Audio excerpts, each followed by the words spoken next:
is something stronger than magic or steel. In the shadows of the continent, monsters hide in swamps, while kings plot in high towers.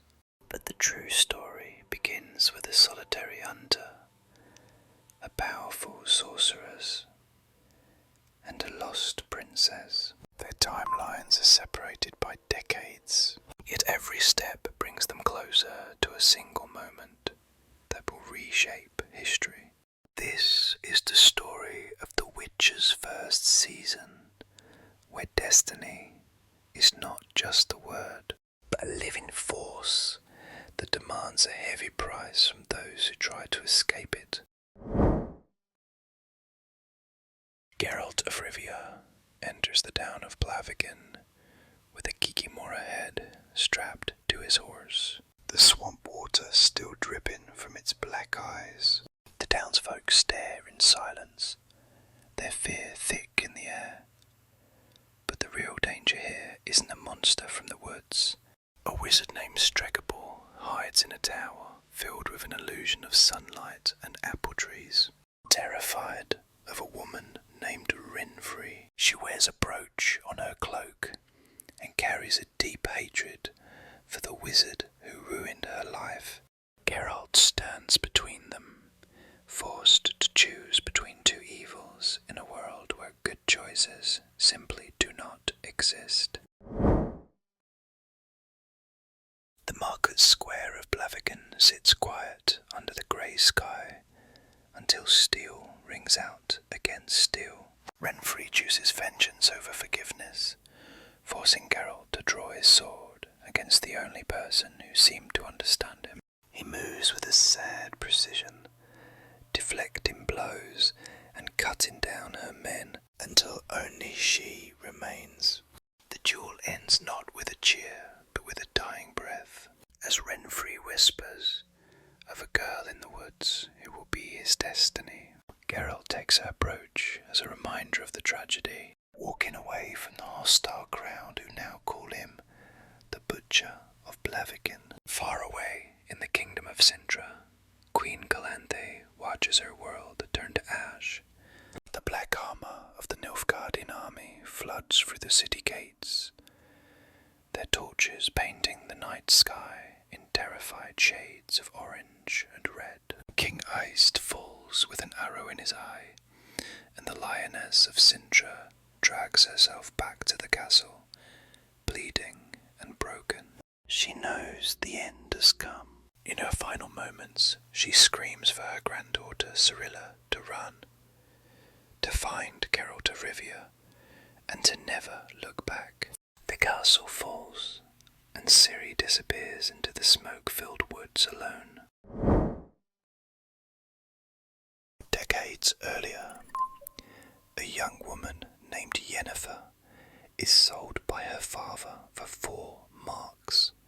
Dragged into the cold stone halls of Aretusa, Desire to Freeze teaches her students that magic requires balance, a lesson written in pain and failure. Yennefer struggles to lift a simple stone, her lightning bottled up by fear and rage, until she learns the true price of power.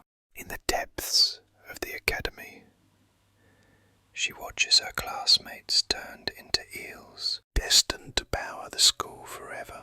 She pushes them into the dark water, her face reflected in the pool, realizing that she would do anything to avoid their fate. A bright lute cuts through the silence of a tavern as Yaskia the bard decides to follow the silent witcher. They travel to the edge of the world,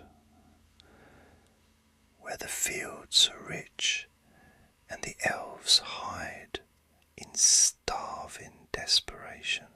Geralt and Jaskier are captured by Filavandrel, the elf king who lives in the ruins of his people's former glory. The interaction is tense, filled with the sorrow of a dying race, but Geralt convinces them to let the bard live. Jaskier turns this brush with death into a song that will echo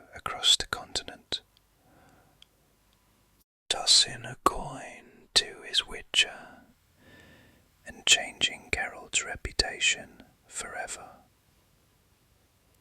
In the kingdom of Temeria, a creature stalks the night.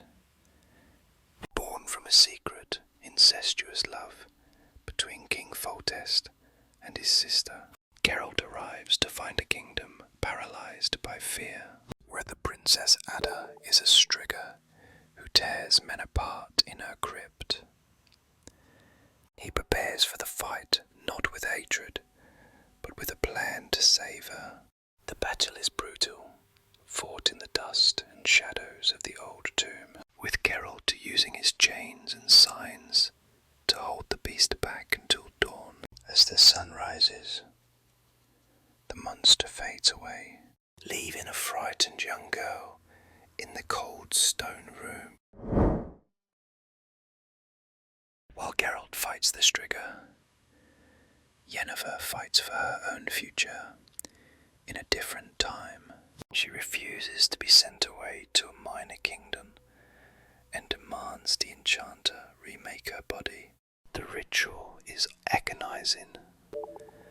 A magical surgery performed without anesthesia, where her old bones are snapped and reshaped while she remains awake. She sacrifices her ability to bear children for eternal beauty, screaming into the void as her new form takes hold. She enters the ball at Aretusa in a stunning black dress, her violet eyes challenging anyone to doubt her power, having seized the destiny she believed she deserved.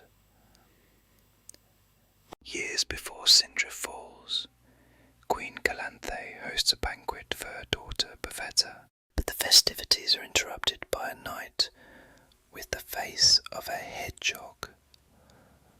Dooney claims Bavetta's hand by the law of surprise, a request that sends the hall into chaos. Steel is drawn, but Geralt steps in to defend the cursed knight. When Calanthe tries to have Dunny killed, Bavetta's screaming magic shatters the room, proving the power in her blood. Geralt eventually calms the storm, and in gratitude, Dooney offers him a reward. Geralt casually invokes the law of surprise, unaware that Bavetta is already pregnant with Ciri.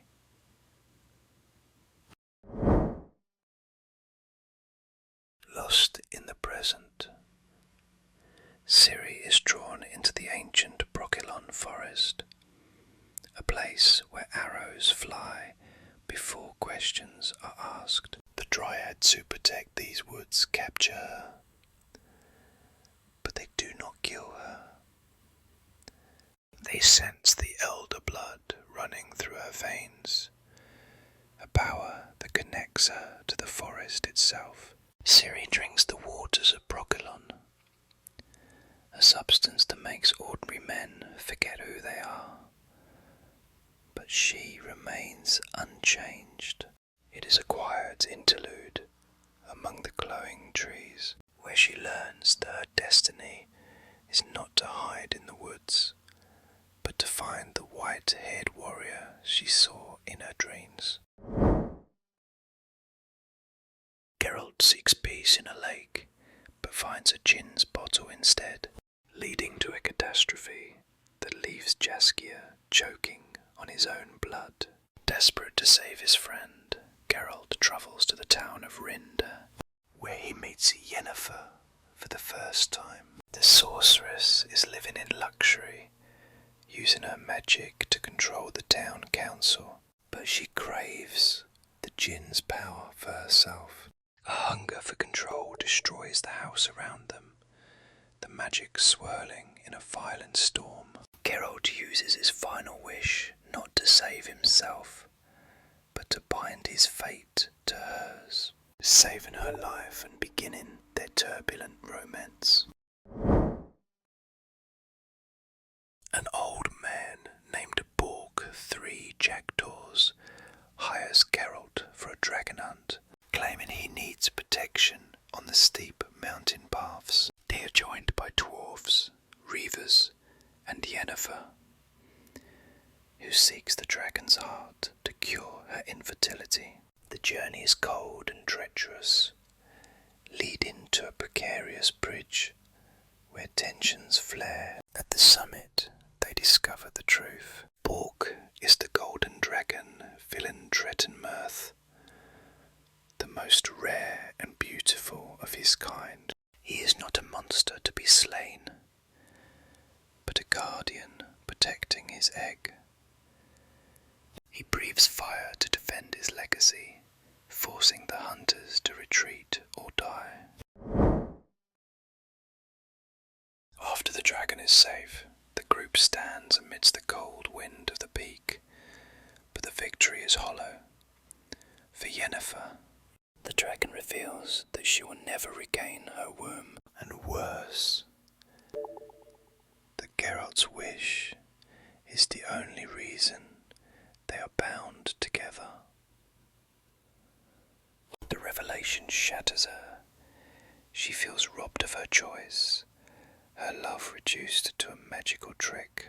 She leaves Geralt on the mountain, angry and heartbroken.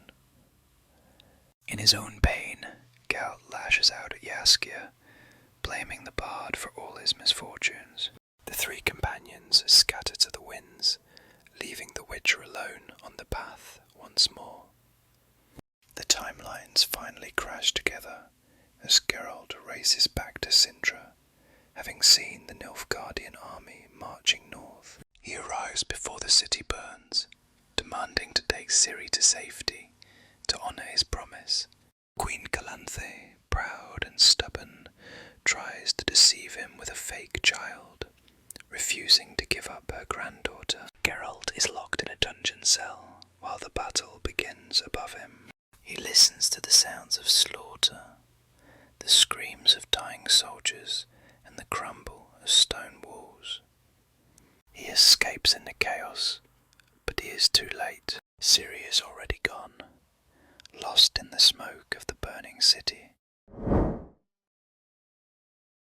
The Nilfgaardian army pushes north to Sodden Hill, the gateway to the rest of the kingdoms. Yennefer and the mages of Aretuza stand in their way, fortifying an old elven keep against the thousands of soldiers. The battle is a nightmare of fog and fire. Fringilla, leading the enemy mages, uses forbidden magic that rots flesh and breaks minds. Desire is weakened, and the defense begins to crumble. In the final, desperate moment, Yennefer climbs the tower. She stops bottling her chaos and screams, releasing a massive wave of fire that consumes the forest and the army alike, vanishing in the aftermath. While the hill burns in the distance, Geralt lies wounded in the cart of a merchant named Jurga, delirious from a ghoul bite. He dreams of his mother and his past, drifting between life and death. The merchant takes him home to a quiet farm in the woods. Destiny pulls the final thread tight as Ciri runs from the woods toward the very same farm. She sees the white-haired man from her visions walking through the trees. They run to each other, colliding in a hug that feels like coming home. Ciri looks up at him and asks, "Who is Yennefer?" And the story truly begins. The timelines have merged, and the separate paths of the Witcher, the sorceress, and the princess have become one. The battle at Sodden Hill saved the North, but the war is far from over, and the shadows are only growing longer. Geralt has found his destiny, but he has lost a woman he loves, and the friend who sang his praises. As the smoke clears over the continent. A new chapter waits to be written in blood and magic. If you want to see where the path leads next, make sure to like and subscribe.